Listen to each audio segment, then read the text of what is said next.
The LBI lecture series is organized jointly by the Leo Baeck Institute and the German Historical Institute, London. I'm therefore very happy to give way to Dr. Michael Scheich, the Deputy Director of the German Historical Institute. Michael, over to you.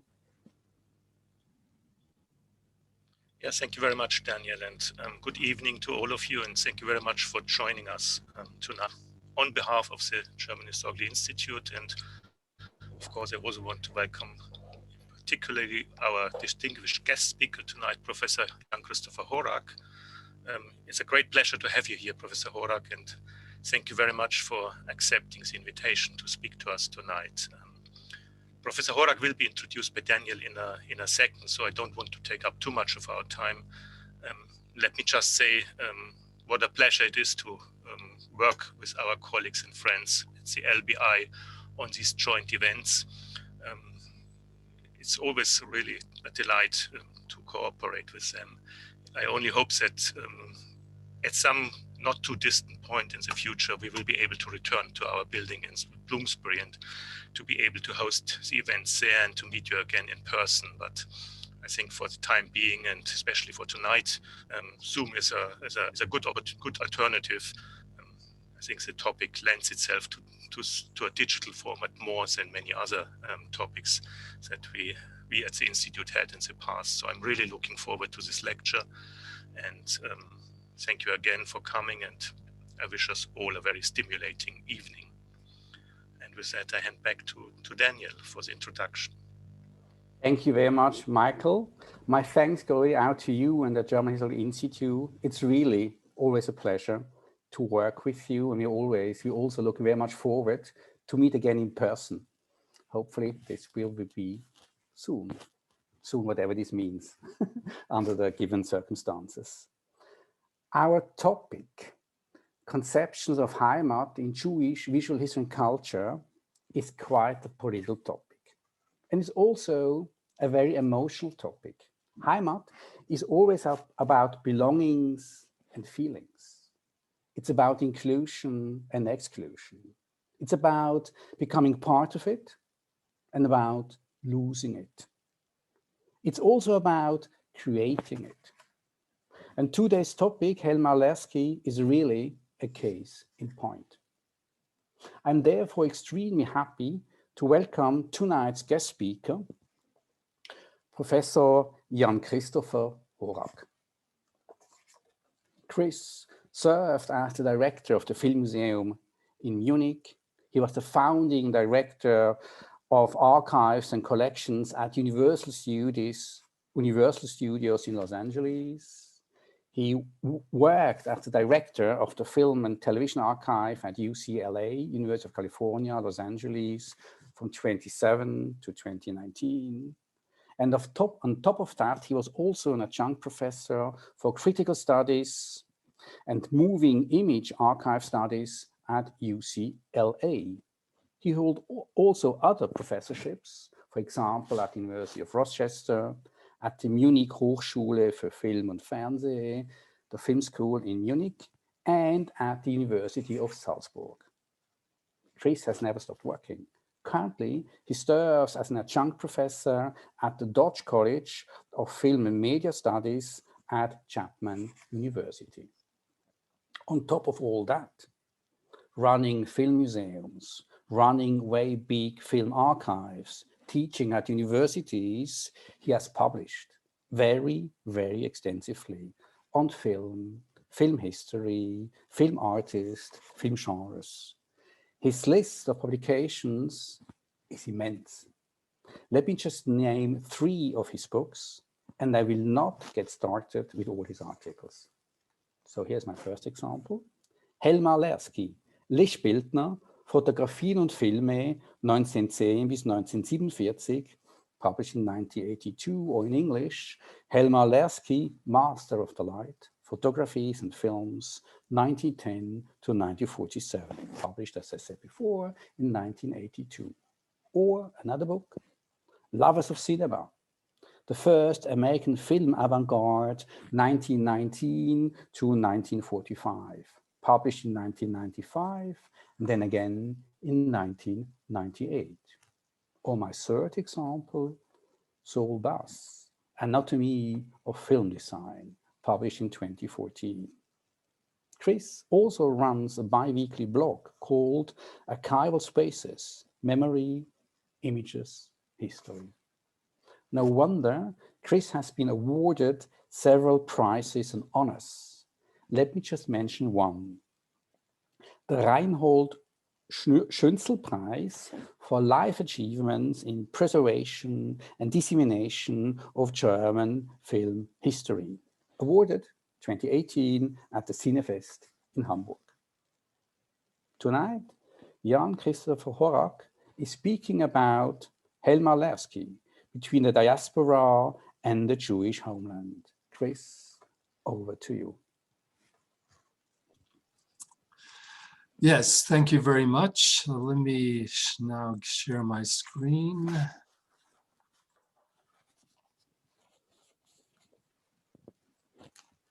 Okay, I hope you can all see that. First of all, I would like to thank the Leo Baeck Institute and Dr. David Wildman for the invitation to lecture here today. I've spent a good deal of my career thinking about Helmar Lerski, beginning with a first exhibition, Film und Foto der 20er Jahre in 1979, which resulted in my colleague and co-curator Ute Eskildsen from the Folkwang Museum securing the artistic estate of Helmar Lerski. Eskildsen and I subsequently organized a retrospective in 1982, which opened at the Folkwang Museum Essen on Helmar Lerski and eventually was shown at the Tel Aviv Museum. My own contribution to that exhibition and subsequent essays on Lerski's filmmaking activity in Palestine and Erez Israel and on Zionist film propaganda in the 1930s was to focus on Lerski's film work and on establishing a chronology of Lerski's artistic journey. Given the topic of this lecture series, Conceptions of Heimat, I've decided to rethink Lerski's artistic practice and to try to connect it to both the wishes of his Zionist funders and his more about the historical process that nevertheless originated, his historical and artistic practice, which nevertheless originated in his Jewish upbringing.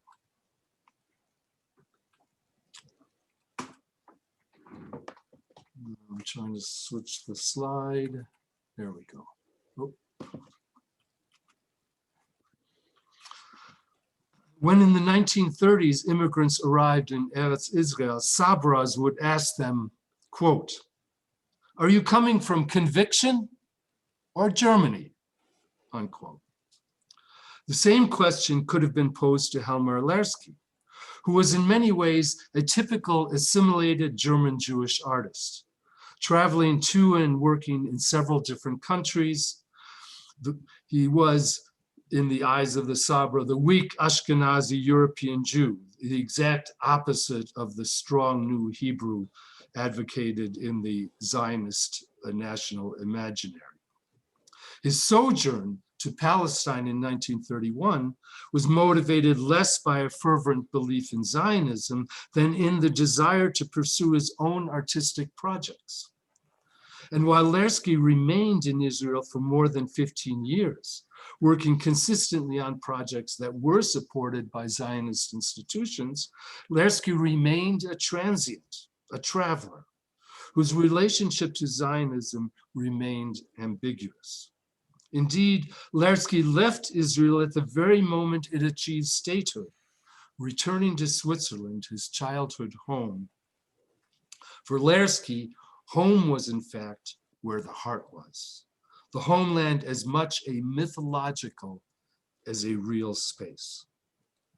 Over his career as a photographer and filmmaker, Lerski repeatedly returns to Jewish themes. His conception of Jewishness more biological and ethnic than geographic, finding a Jewish Heimat in the landscape of faces. Today, I hope to explore some of the ambiguities between his artistic practice and the propagandistic demands of his Zionist funders.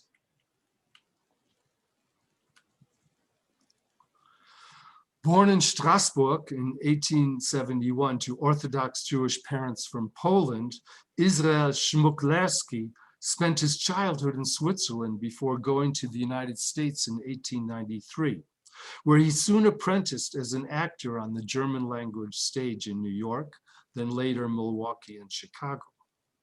As early as 1897, the artist changed his name to the more assimilated Helmar Lerski, and probably abandoned his orthodoxy, becoming, according to all indications from documents in the estate, a secular, politically left Jew.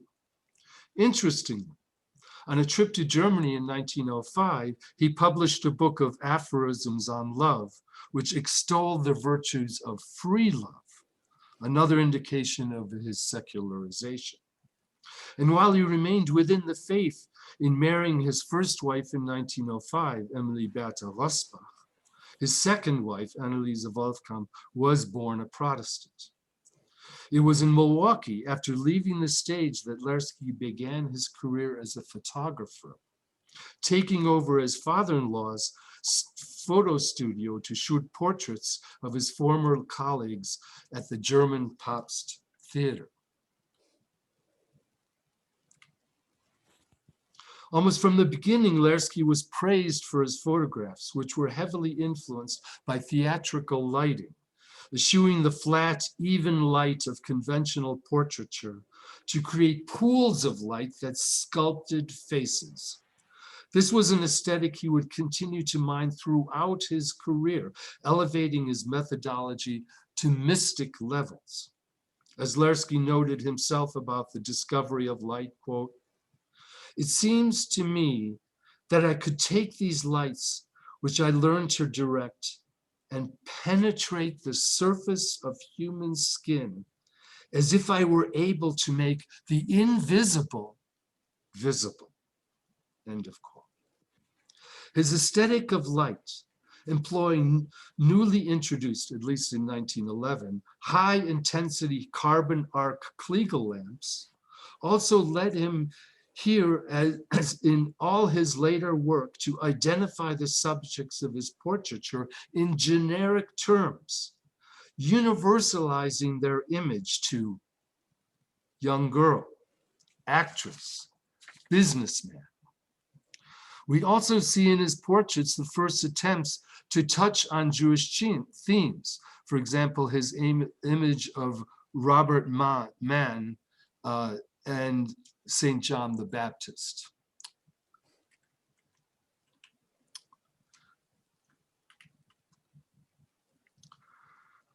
Despite World War I raging, Lerski decided in 1915 to travel to Germany, where he soon found employment as a cameraman in Berlin's film industry. It's a little unclear why, right in the middle of the war, he decides to go back to Europe, but apparently there may have been some family issues in Zurich, so he went there first and then to Berlin. As a result of a photo exhibition in Berlin, Lerski made contact with William Vauer, a well-known painter and newly ambitious film director. Vauer had participated in the 1912 exhibition Der Sturm, which introduced German expressionism to the art world. And he probably recognized that Lerski's radical ideas were in keeping with his expressionist aesthetic. Responsible for, quote, managing all photographic and technical aspects of the operation, Lerski indeed shaped the Vauer Company goals, quote, "As its specialty, the WW Film Company Berlin presents an original photographic treatment of the human face with all the richness of its expressive features and forms. The photographic artist achieves this perfection in living portraiture through his artistically and technically new usage and placement of light sources, which allow him to capture the human soul as reflected in the living reality of the face. Again, we see Lerski attempting to penetrate the surface of things with light. Reviews of Vauer's films continually mention the masterly use of light and shadow, although the films seem to have been somewhat literary in other respects. In 1917, Lerski joined producer Hans Lippmann's Deutsche Bioskop film in Berlin as technical director, producing both publicity stills and film, and working as cinematographer for director Robert Reinert's film team. Reinert specialized in symbol-heavy so-called monumental films like Opium from 1919 or Nerven from 1920. Interestingly, while few of the films survive, a portrait of Reinert's film trilogy, Ahasava, of actor Karl de Vogt, and that's the shot in the center, as Ahasava, the eternally wandering Jew, recalls Lerski's American portraits, as well as precursing his first project in Tel Aviv, Jewish Heads.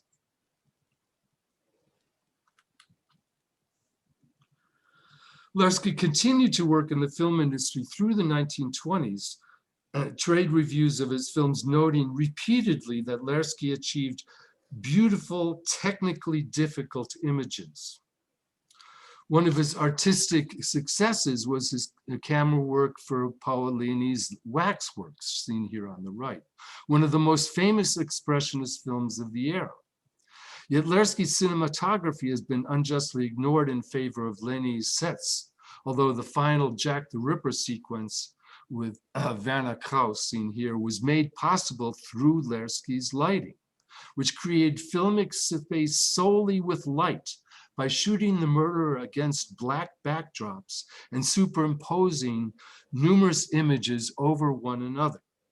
This manipulation of cinematic space created through light matched Lerski's practice of employing Kliegel lamps and mirrors to make close-up portraits, for which he often used black velvet and wide-angle lenses to eliminate all superfluous visual information and focus on the landscape of the face.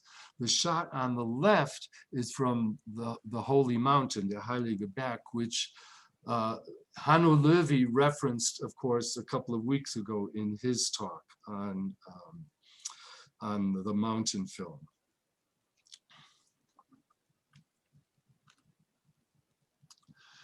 Unfortunately, the technical and financial means necessary for Lerski's light and mirror experiments were substantial, so that the cost-conscious film industry soon labeled him a commercially feared employee. As a result, film offers began to wane, allowing Lerski to return to portrait photography. His first book of photographs caught the imagination and spirit of the intelligentsia of the late Weimar Republic, with its mixture of reality and artifice, working class solidarity and high art aspirations, black and white earthiness, and ethereal lighting. Helmar Lerski's Köpfe des Alltags, published in 1929, roughly translated as everyday heads, brought together intense close-up portraits of supposedly normal working people: the baker, the charwoman, the tailor, the stoker. Again, Lerski's ambition went beyond the documentation of individual human faces to the depiction of the universal in humanity. Subjects are given occupations, but not names. Marked by strong lines, rough, weather-beaten skin textures, deep shadows under pensive eyes, these faces elevated ordinary people to larger-than-life heroic figures through Lerski's extreme camera specters and chiaroscuro lighting, which turned physiognomies into breathtaking landscapes of human desire and despair.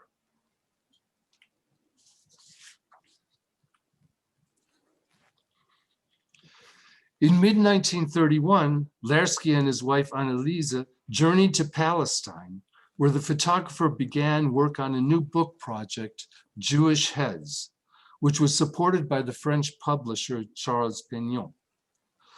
While the publisher was hoping for images of Jewish traditions in Palestine, and Lerski did photograph Jerusalem landscapes and other signs of Jewish life, the photographer actually had a different agenda.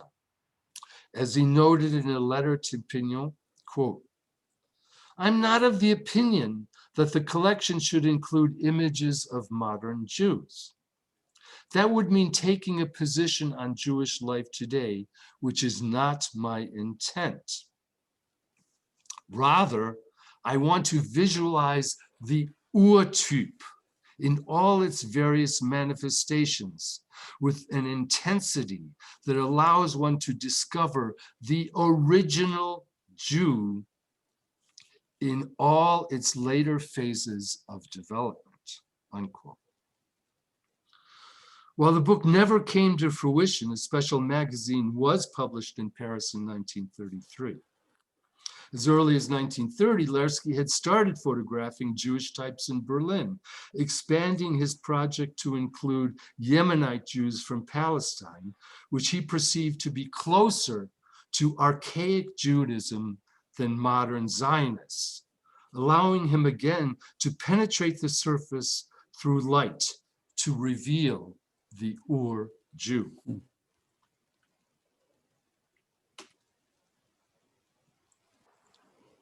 Visualizing the Urtyp in all its various manifestations was also central to Helmar Lerski's magnum opus, Metamorphosis Through Light, which entailed photographing an unemployed structural draftsman no less than 175 times.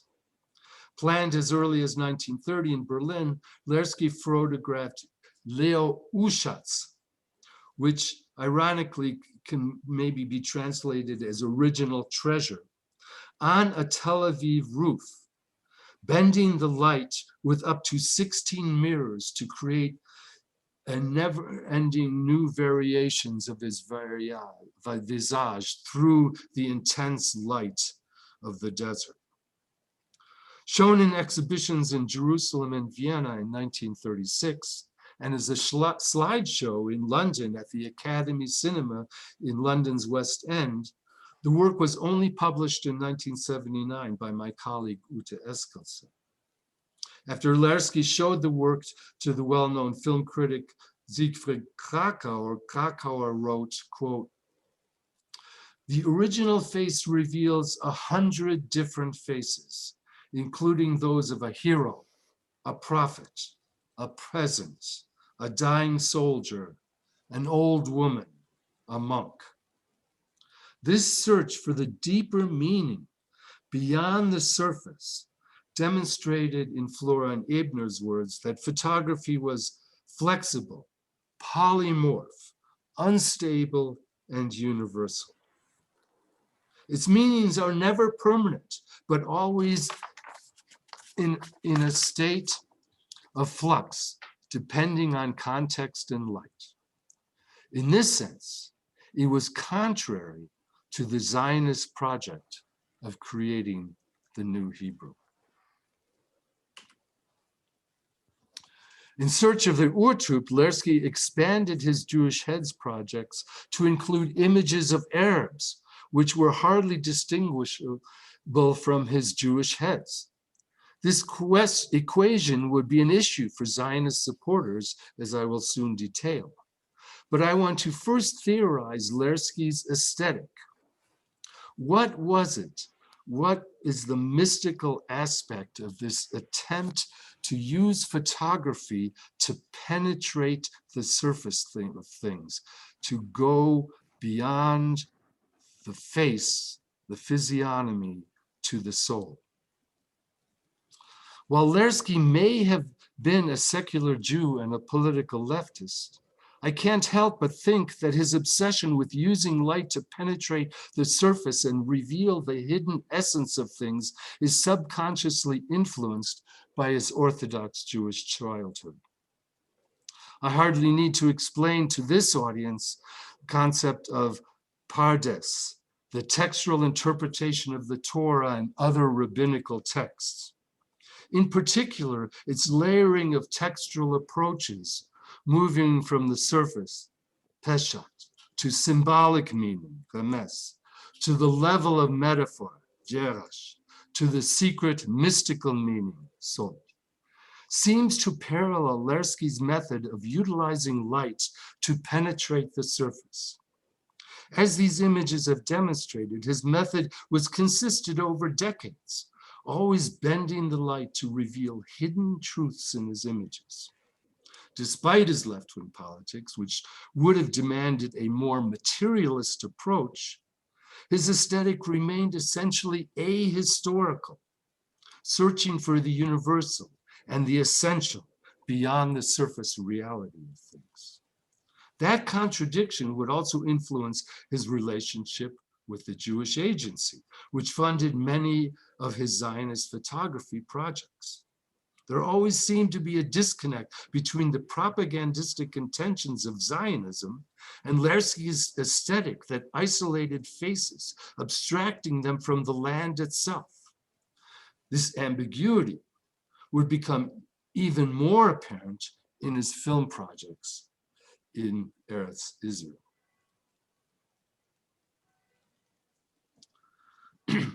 Lerski began production in 1933 on a Zionist film, Avoda, possibly at the suggestion of Dr. Ernst Aaron Mechner, the head of the Berlin office of the Keren Kayemet, Israel. The film was financed by Paul Borashek, a Berlin banker who had set up the Palestine Pictures Ltd. As an investment in the infant film industry of Palestine. Borashek sought financial support for the production, which was to cost about $3,000, from Leo Herman, General Secretary of the Keren Hayasot in Jerusalem. Using a small handheld camera, which could only hold very short 15-meter rolls, Lerski was often his own cameraman, shooting the film without synchronous sound. The camera's lightness allowed Lerski to move unobtrusively among workers in the fields in order to capture details and impromptu moments of the work process. Post-production, including a very complicated sound mix, was done at the Hunia Studios in Budapest, in Hungary, where the well-known German and left-wing composer Paul Dessau, who had of course worked with Bertolt Brecht, wrote and recorded all the music in 6 weeks. And Dr. Gerhard Goldmann, formerly the head of all of UFA's sound recording department, he supervised the exactly timed post-synchronization. The press acclaimed the film, although right from the start, reviewers noted the conflict between the film's artistic and propagandistic goals.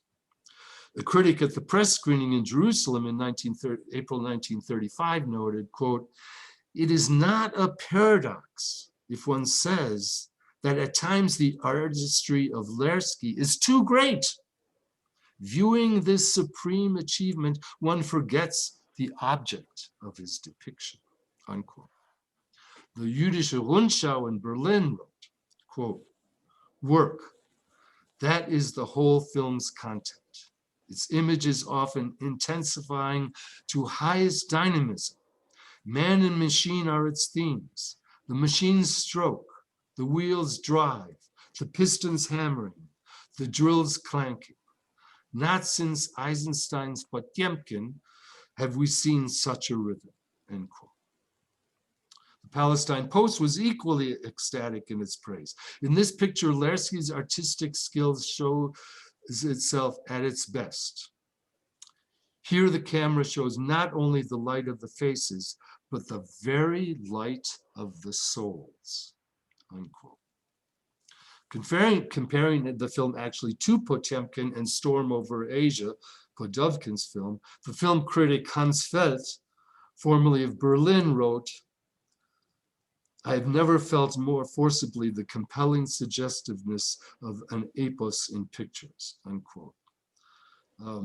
Hansfeld, of course, immigrated to London. Some of you may have known him. He actually came to the opening of our Lerski show, and I remained a correspondent with him for a number of years and was very privileged to actually know him. The Zionist newspaper Selbstwehr in Prague, on the other hand, complained about its lack of propaganda value.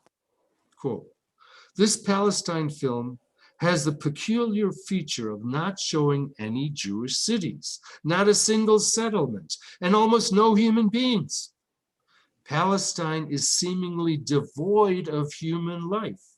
One sees shoes, legs, hands, arms, faces, not whole human beings, but only parts, not whole settlements, but only rooms, windows, doors, not complete landscapes, but only fields, beds, weeds," end of quote. This last opinion seems also to have been held by other members of the Zionist community. Efforts to distribute the film through the Keren Hayasot Fund failed, although Paul Borshek's belief that the fund was blocking exhibition in favor of its own film, Land of Promise from 1935, were apparently unfounded. However, internal memos illustrate that members of the Keren Hayasot staff around Leo Herman considered the film's too left-wing. They all wrote to Leo Herman in the days following the first initial screening. Arthur Handke writes, quote, "The single focus on an immense rhythm of work gives the film the character of a Bolshevistic film," unquote.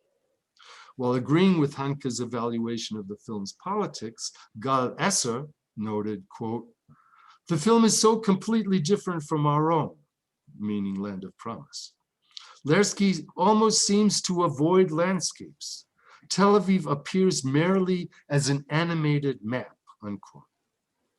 Israel Yari, another staff member, reacted to Lerski's presentation of Palestinian Arabs, quote, "The faces are all the same, Jews as well as Arabs. The difference lies only in their clothing," unquote. Here we see a conflict between labor Zionism, which sought to harness the land through work, and the more capitalist-minded elements within the National Fund, which wish to highlight Palestine as a place for investment, something Land of Promise clearly does. After a private screening attended by the enthusiastic John Grierson in the house of British Zionist leader Harry Zaha, the film was shown at the Academy Cinema in London's West End, but otherwise failed to receive screenings in Germany, the United States, or South America.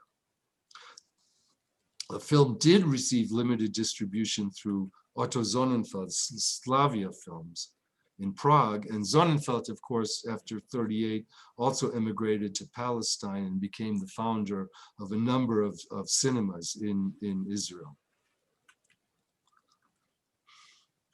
Ironically, Avodah has been characterized by Aaron Kaplan in a new book on Israeli cinema as the quintessential Zionist film. Unlike Land der Verheißung, which emphasized Jewish Palestine's economic boom and opportunities for capitalist investment, while downplaying the more socialist aspects of the kibbutz movement. It also conformed to the Zionist narrative by turning a desert inhabited by primitive Arabs, that's in quotation marks, into a blooming civilization. Avodah was essentially a work of art with leftist tendencies, but few historical references to Jewish reconstruction. There's a quote from Josiah, a Star of David, a Hebrew prayer, the only spoken words in the film, and Chalutzim singing the anthem of the Hashomer Hatzeh. Left-wing Zionism, of course, advocated for a two-state solution with equal rights granted to Arabs as well as Jews. Small wonder that one Zionist official at Keren Hayasot characterized the film's image of Palestine as, quote, a glorification of the dictatorship of the working class rather than a Jewish land of the future, unquote. while scenes of Jewish communal life, customs, religious rituals were almost totally absent, 3 reels of outtakes, which I actually discovered in Budapest in 1980s, reveal that Lerski originally shot much more traditional material. For example, a Purim festival, the Hebrew University, scenes of Tel Aviv, Allenby Street, the Jewish Agency building, an Arab market, children playing, and the Western Wall, all of which were eliminated in the final version in favor of a very narrow selection of formal themes. The film opens with a pioneer walking to Palestine from Russia, a stereotypical, even mythic image of early Zionist documentaries, and a long, less typical sequence portraying Arab life in the British Mandate. The film's main theme, reinforced through a recurring image of a water wagon and Dessau's musical leitmotif, is the need for water for survival. Following sequences on the building of roads and houses in Tel Aviv, the film's final 2 reels focus on the oftentimes frustrating search for water, culminating in a symphony of gushing water as a drill strikes a subterranean reservoir. Through rapid editing, that sequence becomes a symphony of water images flowing over parched land. The film was indebted to Russian montage techniques of both Eisenstein and especially Alexander Dovzhenko. Apart from the extreme close-ups of machines and men, their facial features, the sweat on their bodies, the dirt and oil of apparatus, highlighted by the intensely reflected light of the desert, the film also focused on working hands, presaging another photo project for Lerski in the late 1930s. Lerski later circumscribed the photographer's aesthetic possibilities as follows, quote, "The eye of the image maker is always looking at a portion of the whole, that area where his light falls. It is always merely a cutout, a shot, a distant close-up," end of quote. The film is indeed nothing less than a visual symphony of hard labor in the desert, labor that is fragmented through editing into a formal play of movement, physical shapes, diagonally composed camera angles, shadows and light, music and sound effects. Rather than constructing a unified view of the Zionist project, the idea of work is lifted out of the historically concrete setting of Palestine in the 1930s into a timeless and idealized notion of progress through labor. But this very idea, this is so central to Zionism, especially labor Zionism, that it is work and the earth, work to make the desert an inhabitable place for the Jewish people. It's a central idea, and in that sense, this film is very much a Zionist film.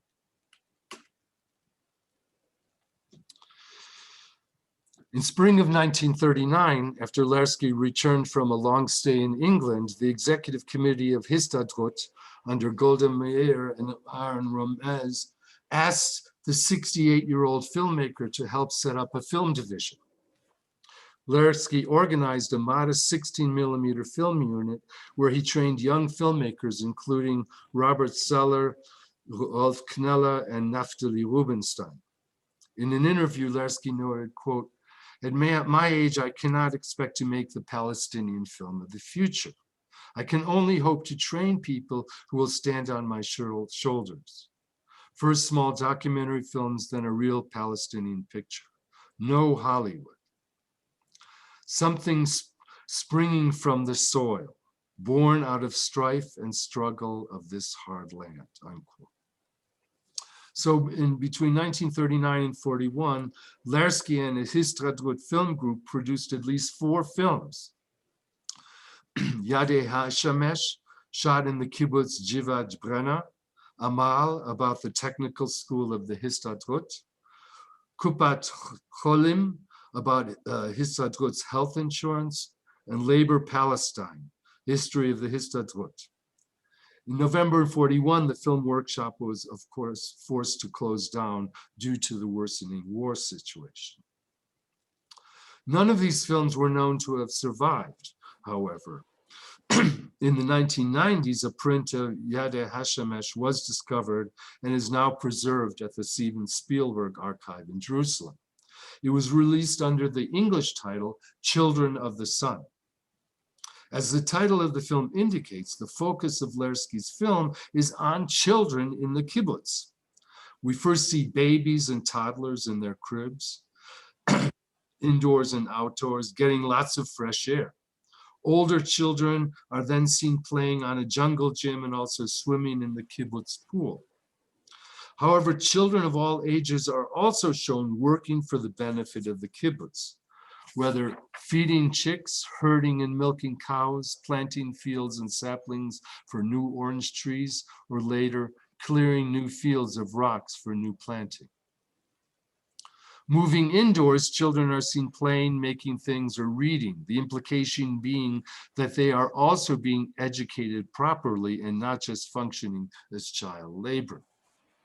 Another sequence shows slightly older children with paper hats and wooden swords forming teams for war games, a gentle reminder that vigilance and defense of the kibbutz's perimeter is in fact a fact of life in the kibbutz Jivat Brenna. In contrast to Avodah, Lerski and his team mostly eschew extreme camera angles, focusing instead on showing the children in the kibbutz as integrated members of the community. Given the collaborative nature of the Histadrut film collective, Children of the Sun is formally more in keeping with Zionist documentary, making its last minutes an overt pitch for supporting the work of Histadrut, fulfilling the film's specific propagandistic intentions.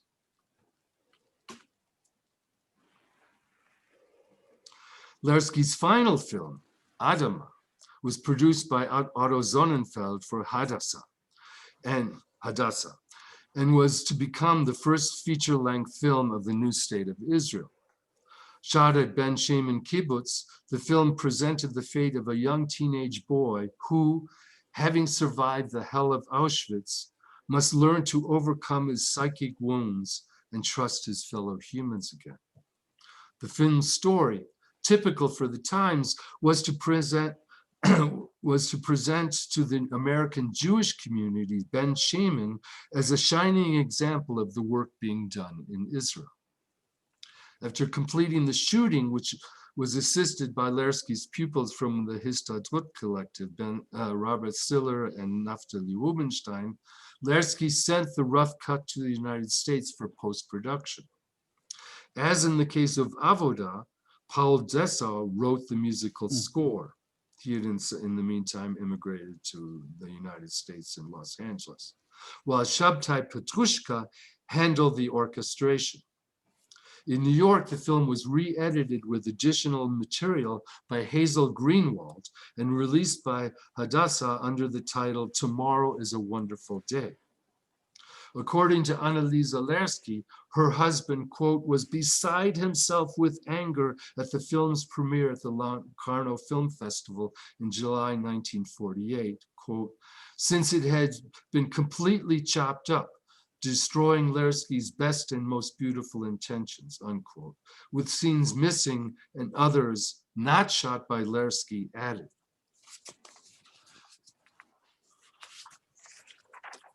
Given that only the short version of the film was known to have survived, it has been difficult to ascertain to what degree the Americans had revised Lerski's original film, or even whether this surviving short version was what was shown in Locarno.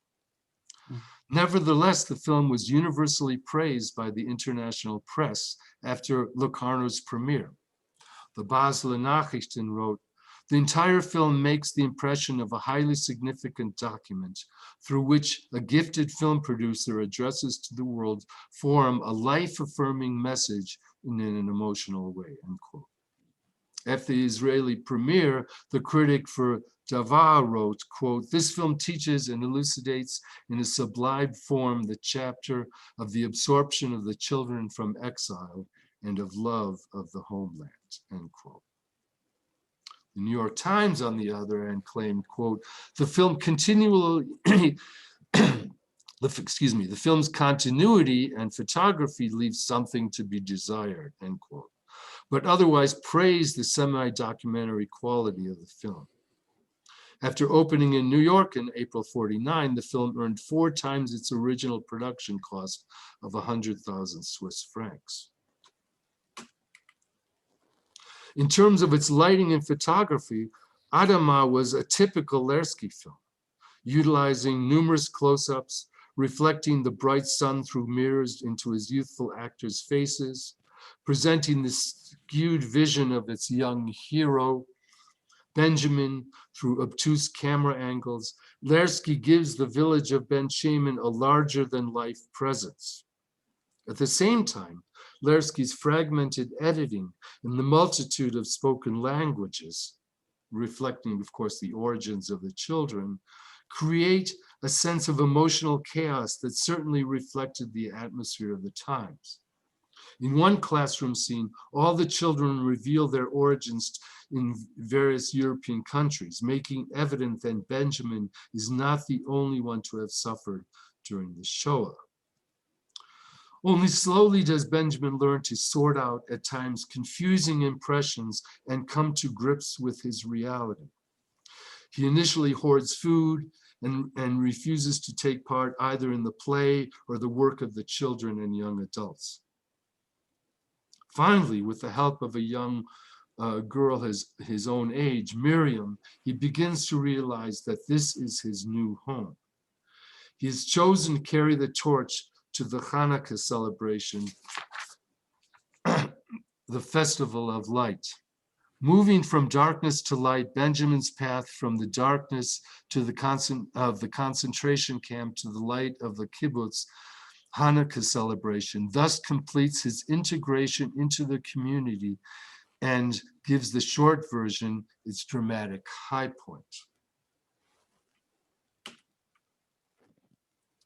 In 2009, a more complete version of Tomorrow is a Wonderful Day was found in France and rescued by the Steven Spielberg Film Archive in Jerusalem.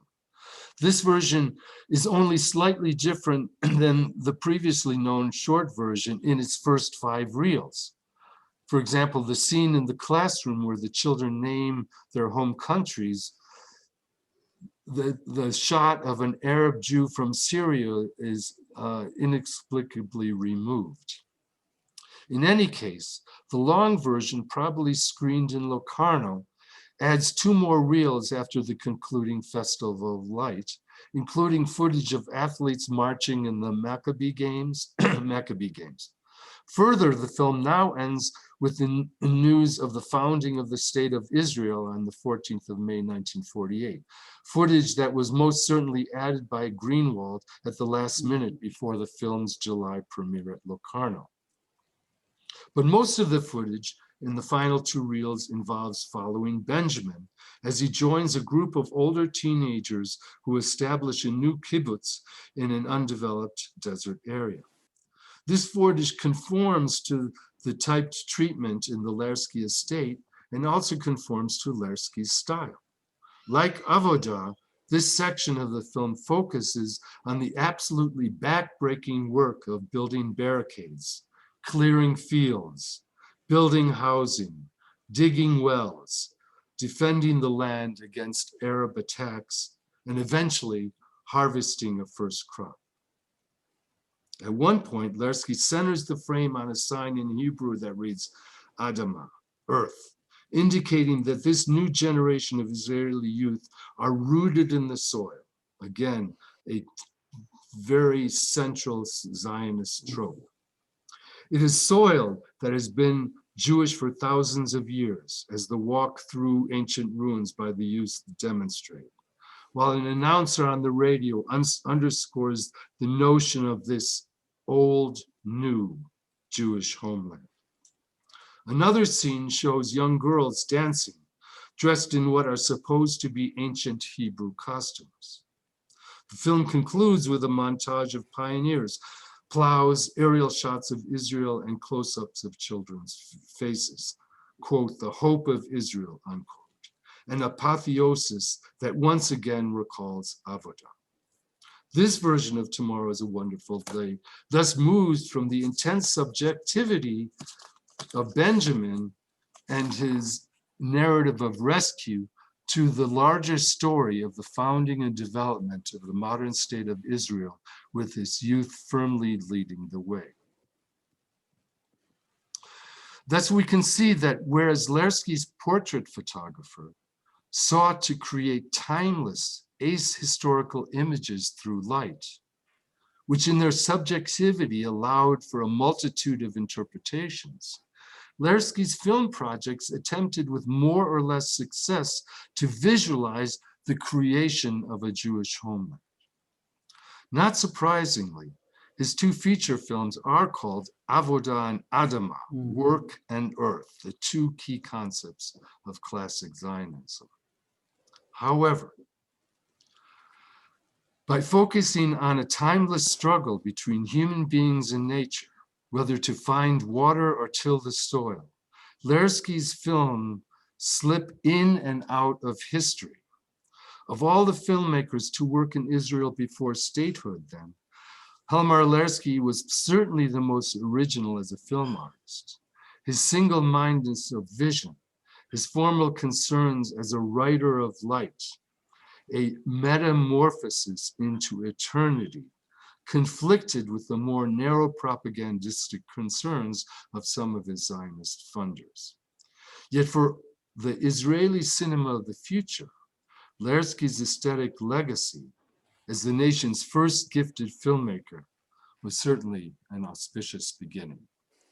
Thank you very much. Thank you very much, Chris, for your very beautiful lecture about, how shall I put it, light, faces, and landscapes. I would suggest I open our Zoom meeting now for the Q&A session. How do we run it? If you would like to ask the speaker a question, please write your name and just your name in the chat box and press return so that we can find you on screen and unmute you. You see the chat function in the menu bar at the bottom of your screen. So over to you and your questions.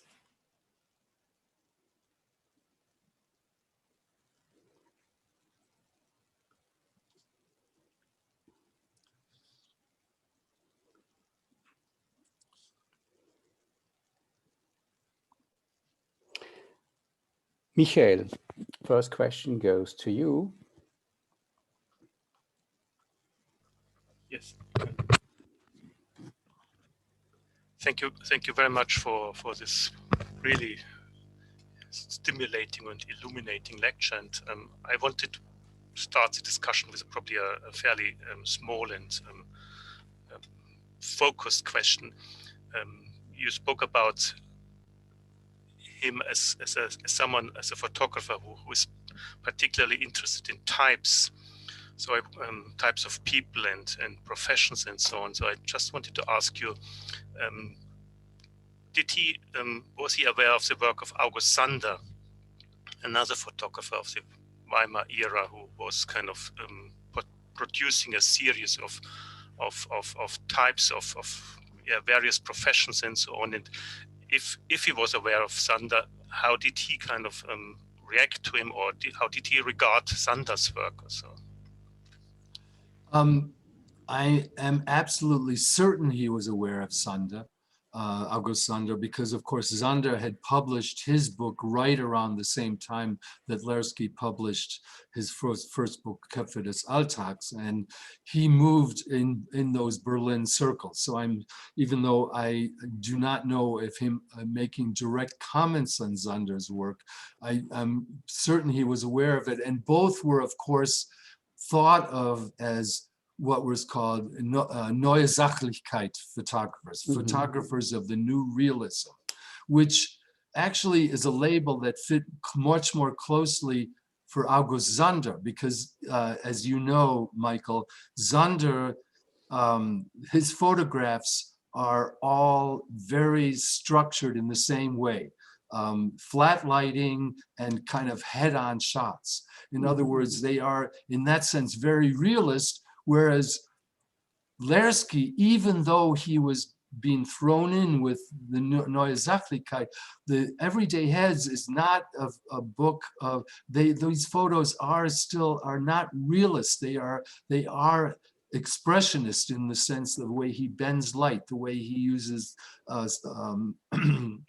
off-kilter camera angles and the extreme closeness of some of the photographs. Zander always keeps his camera at a certain distance, photographs whole bodies usually of people looking in the camera. So this aesthetic was actually quite different in that sense, but I'm sure there were connections.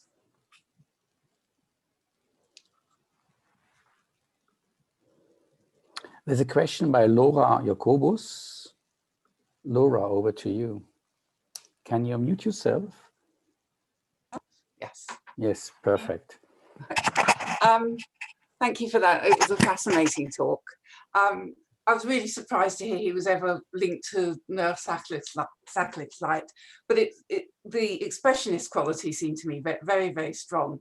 But what also struck me is how it seemed to anticipate Hollywood glamour photography of the 1930s. And I wonder whether there is any direct line of influence, or whether that kind of reflected light photography, uplighting and then reflecting back to pick out the bone structure, particularly in Hollywood glamour photography, whether there's any direct link or whether it's just coincidental.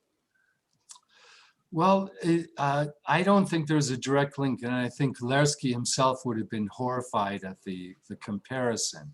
And yet, if you, even his early theatrical images of his colleagues in the German theaters in Chicago and Milwaukee have this feature of using and bending light to sculpt faces. And the images are, to a certain extent, always larger than life and not.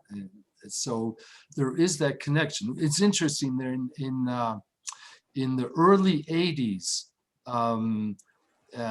after the exhibit was shown in Zurich, there was a big panel discussion with Maurice de Havilland, who a short time later became head of the Berlin Film Festival, but was Swiss, and Remy Martens, who was the executor of Lerski's estate, and some other people. And there was a very intense discussion that Lerski's photography was in some way essentially totalitarian, that like Nazi photography, like some of the Soviet photography from the 30s, it created these larger than life heroic types of figures. And so, obviously Reni and the supporters of Lerski denied this, but there are, at least visually, there are certain connections, as there are. It's interesting, I just read this book I mentioned by Aaron Kaplan called Projecting the Nation, on a new history of Israeli cinema. And he actually makes a he talks about the fact that in Israeli cinema, from the beginning, romance and love are always overcome by death. In other words, because of the need to work for the state and sacrifice the individual to the state, which was key to early Zionism, that death plays such an important role, and continues through Israeli cinema, that there are virtually no romances and there's virtually no sexual eroticism at all. But but there is always this Thanatos, this Eros being defeated by Thanatos, which I wrote about in the early 80s about Nazi cinema, the same kind of narrative of, you know, heterosexual romance suddenly coming to the end because the hero has to realize his duty to the cause, and then, you know, lives and dies a Heldentod, a hero's death. So, and I was struck by that. So there are those connections, but I don't think this was Lerski's intention. Kinga has a question. Kinga Bloch. Yes, thank you very much, Daniel. First of all, thank you for your really exciting talk, Jan Christopher. It was absolutely fascinating. I've got a very banal yet quite crucial question.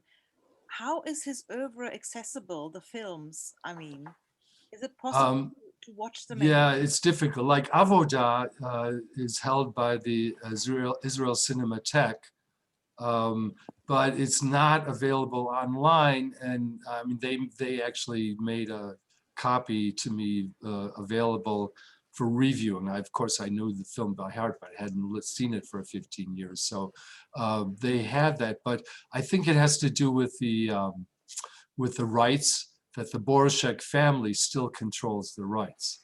Tomorrow is a Wonderful Day, on the other hand, is available in a very bad YouTube copy on YouTube.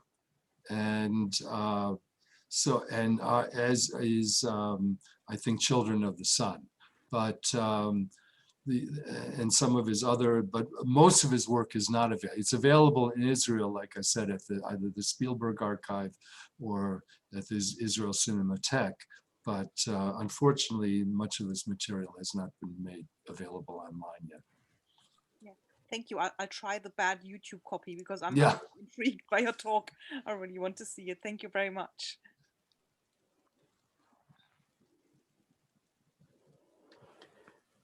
I would like to come in with a question, Chris, if you don't mind. No, you know, looking at his early photography, which is what you mentioned, some kind of looking for Urtyp, right? For example, his never finished project about the Jewish faces and translating faces into landscapes, which have some kind of transcendent notion. Mm-hmm. And then we look at Avodah, for example, where we come across a kind of political orientation. It's not a coincidence that one of the main accusations was, it's too left wing, right? It's not a tension between these two kind of sides of his work. You know, the request for the whatever it is, and his fascination for socialist Zionist utopias, which is not something which is transcendent as this kind of idea. Right. Well, it's interesting, and I think I mentioned this, that Avodah in particular, while it of course is circumscribing the Zionist project, in its actual practice is very much about close-ups of faces and sweat and blood and hands and various body parts and machines, and humans and body parts and machine parts are treated visually pretty much the same way in the film. And so it becomes a hymn to human work and labor to improve things, but it is actually very much removed, except for, you know, the few shots I mentioned, from the materialist and historical specifics of Jewish Palestine in the 1930s.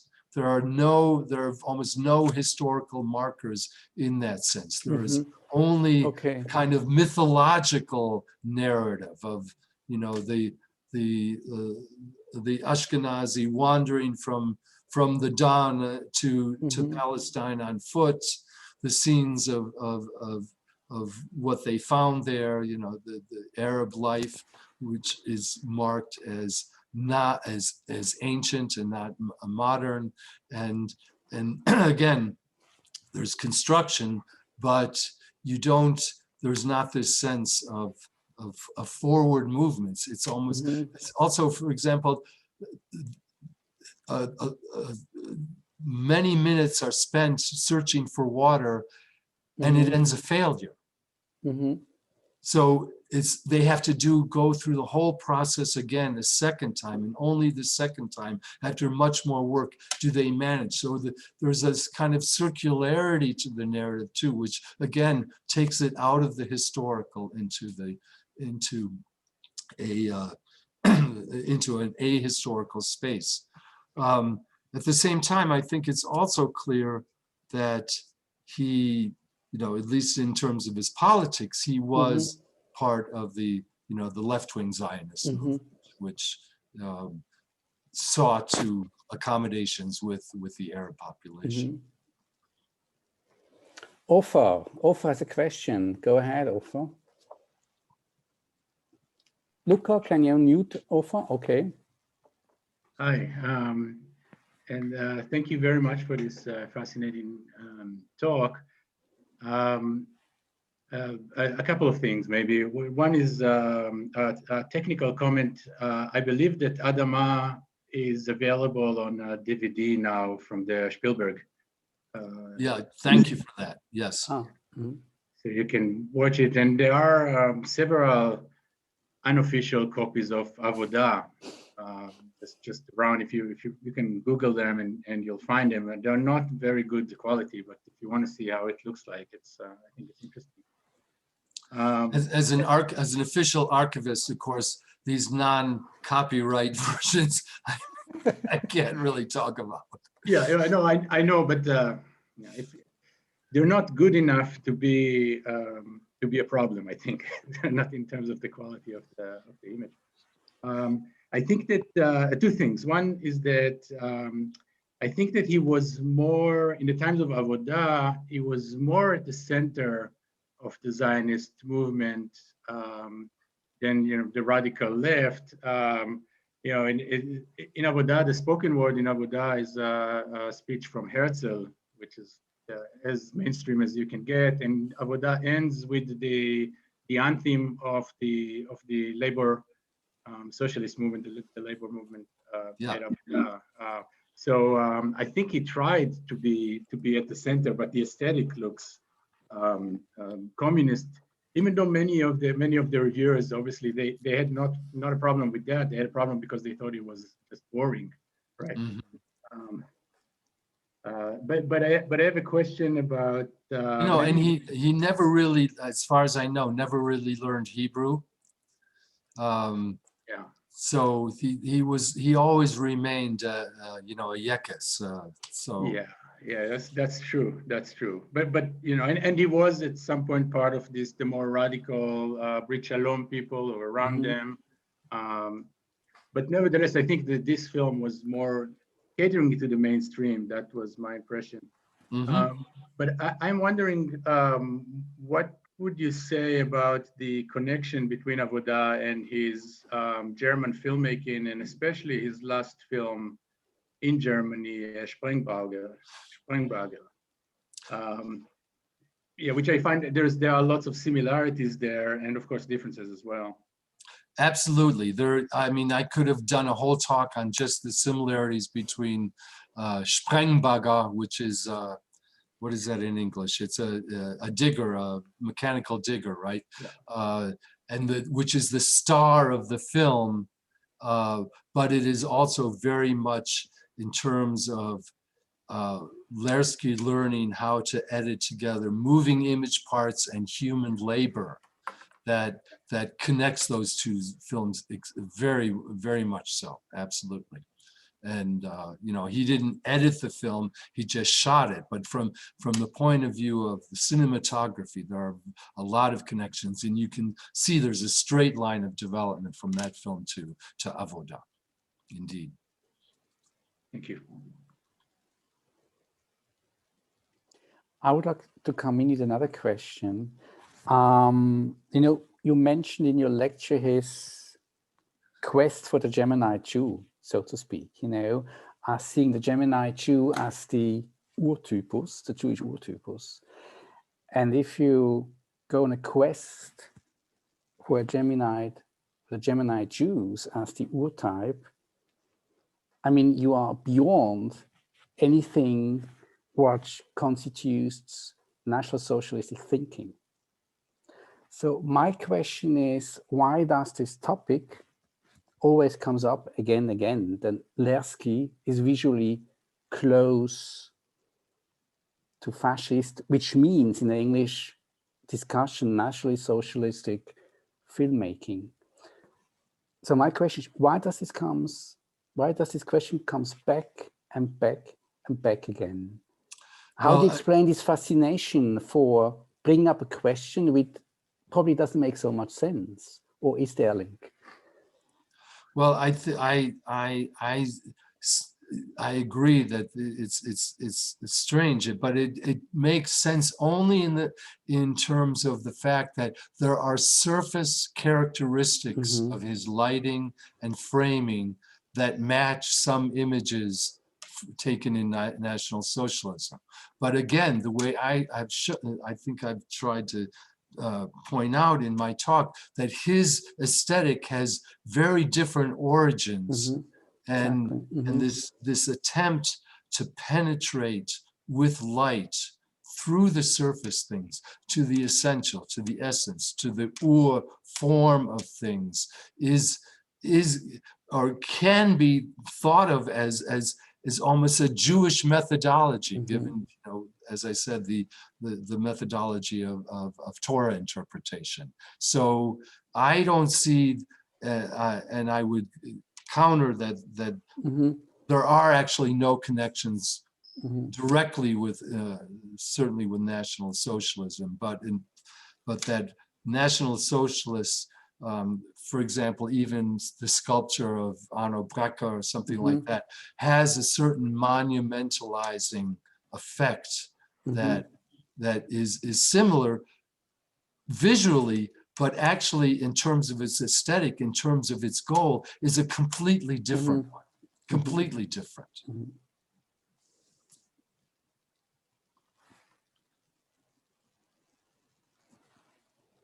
Other questions?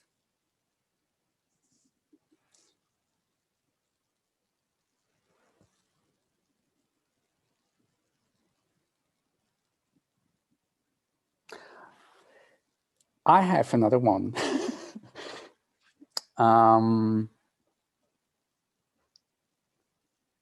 You are, in order to explain the way how he works or how he thinks or how he ticks, you describe the way how he translates faces into landscapes with the way how the learning of Torah goes on. Could you explore this a bit more? Has this to do with having different comments, close-ups, close-ups, close-ups again, and discussing very precisely, very closely words, when you discuss about certain sentences for hours? How could you elaborate a bit more about how you make this link between a certain form of learning in yeshivot and the way how he works as a photographer? It's complex, but and I'm not sure I'm completely right, because of course I never spoke to Lerski personally. I'm looking at his images and trying to find an interpretation. But I think that, again, for Lerski, the being Jewish, or the definition of Judaism, he is not defining in terms of a geographic place, Heimat. A Jewish Heimat does not exist in a specific geographic location, even though, of course, he did make films in Israel, and there's some of that. But that essence of Judaism is in those faces, and in the history that he reads in those faces, the long 3,000-year history, whatever, he sees in those faces. And he believes that by manipulating light, that he can find that in all its variations. And in that particular, that's why his project Metamorphosis Through Light is so important, because it's the same face and yet photographed so many different ways by changing the light, by taking these mirrors and moving them and changing the optics of the lens to show how rich and varied that history is, even in a single face. But I have to agree, this is really mystical stuff. This is not, it's not the kind of realism that we get, for example, in a lot of Israeli cinema or in the work of other photographers. We have at least 3 more questions. Michael Burnett, Myron Meisel, and Laura Jacobus. Let's start with Michael Burnett first. Oh, hi. It's a fascinating talk, and I've really enjoyed it with the different elements. I'd just like to ask, what do you think that the legacy that Lerski has left in 20, where we are now, 2021, and how will young creative photographers and filmmakers, what will they take from the body of his work? Well, we have now entered a new era. We've moved from the analog to the digital. And one of the things that both fascinates and horrifies me about all digital work is the extreme ability to manipulate things and to change things and to create things that look very real but are not real. And so this is, for me, a kind of legacy from Lerski. I don't think, most young people probably don't know who Lerski is, and or probably not interested. But this notion that you can use visual photographic imagery to penetrate beyond the surface to create other kinds of realities that don't actually exist or that are more spiritual is very much connected to what digital photography and film can do now. And this is, on the one hand, a good thing, on the other hand, a bad thing, because just as the Nazis used certain surface elements to create their ideology, the same thing can be done even more so today, creating whole new ideological issues through manipulation of the image. That's what I'd have to say to that. Thank you.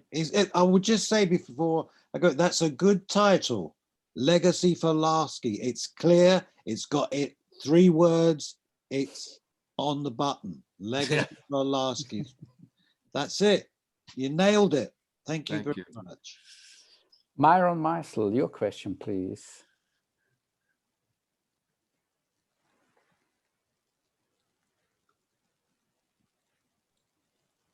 I hadn't intended to chime in. Thank you, Chris, for illuminating and revealing talk. My question, as I texted in the chat, what might be the relationships and distinctions between Lerski's artistic goals and those of Dziga Vertov? Vertov, especially in Man with the Moving Camera, but in all of his work, of course, is also trying to take images from reality and through editing create a new idealized socialist reality. So in that sense, there are similarities to Lerski and the Zionist project. There are also similarities in terms of editing style. The Vertov, as you know, Myron, also very much is a person who uses close-ups and details and builds up realities out of the details of these close-up shots, whether machines or humans or whatever. And so that is also similar. On the other hand, Vertov was much, I mean, he was a good communist, and he was very much a materialist and believed in a materialist history, and had no use for the kind of more mystical aspects that we find in Lerski, which you do find, though, for example, in the work of someone like Dovzhenko, who of course is shooting in agricultural spaces the way Lerski is, and there's a more of a mystical union with nature that you get in Dovzhenko, but you certainly don't find this in Vertov's work. Thank you. Laura, you have a question. Yes, sorry to ask a second one, but the two projects, Metamorphosis Through Light and Jewish Heads, which seems superficially quite similar, but Metamorphosis Through Light seemed to be very much about aesthetics and artistry of photography, whereas Jewish Heads seems to come from somewhere else, even if the results are a little bit similar. And given that it was the time and the place that it was made, the very idea of a book called Jewish Heads would not, to me, normally conjure up the kind of spiritual essential associations that you're finding. It would conjure up at least some links with racial ideologies. And you're talking in terms of archetypes, Jewish archetypes, but I find it very hard to believe that he was untouched by what we would now recognize as a racial ideology. And I just wondered if you've got any comments on that. Yeah, so Jewish Heads as a kind of handbook for identifying Jews and eliminating them. Well, I don't think that was his intention, but I'm just... No, of course not.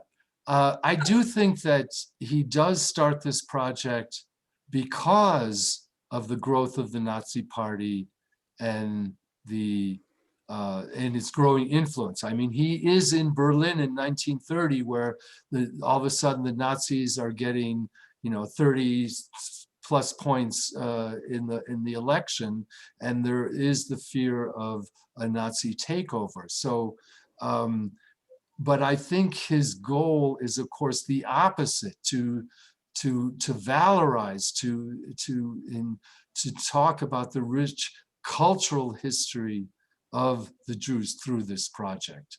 And so it is the very opposite of what German fascism was trying to do at the time. But do you think he's accepting the idea that there is a Jewish race?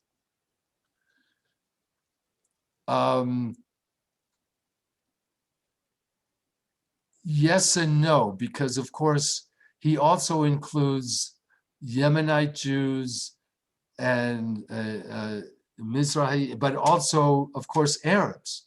So maybe a Semitic race, and the concept, of course, a Semitic race is also a 19th century racist theory that had currency among virtually all middle-class people in the 1920s and 30s. So it did not, to believe that there was such a thing as a Semite did not make you necessarily a Nazi or a racist at the time. So I think that, and he does go to, of course, cannot return to Berlin because of the takeover, the Nazi takeover on the 30th of January 33, and is in exile then, until after the war. So there, I see where you're coming from, but I think the fact that that kind of iconography in the Nazi literature is stereotypical, and he is not stereotypical. He's the opposite. He is showing archetypes, but archetypes are not stereotypes, A. And secondly, the very multitude of different images and different faces and different types, all encompassing this notion of what it is to be Jewish, it actually belies the Nazi ideology in very strong terms. And yeah, I think that is where I'm coming from. So when you say you see where I'm coming from, I think I'm in the same position. I think he was doing something different, but there must be that awareness there of a racial ideology. He's just taking it in a different way.